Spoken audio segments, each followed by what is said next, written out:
بسم اللہ الرحمن الرحیم۔ آج 13 نومبر 2024 ہے۔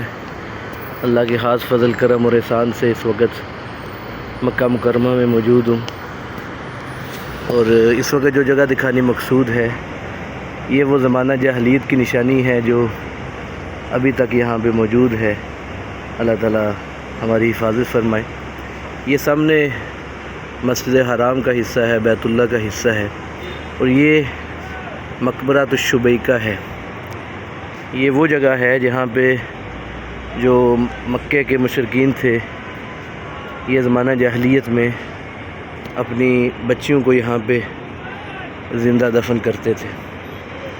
قرآن پاک میں ہی آتا ہے کہ بِأَيِّ ذَنبٍ قُتِلَتْ، کہ ایسی بچیاں جن کو زندہ زمین میں دفن کیا گیا وہ قیامت والے دن سوال کریں گی کہ ہمیں کس جرم میں قتل کیا گیا۔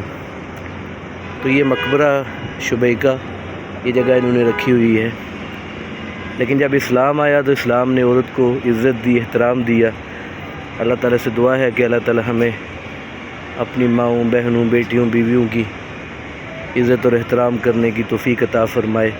ان کے جو حقوق اللہ نے متعین فرمائے ہیں اللہ تعالیٰ ہمیں ادا کرنے کی توفیق عطا فرمائے۔ اللہ تعالیٰ ہمیں بار بار حرمین شریفین کی عبادت مقبول حاضری نصیب فرمائے۔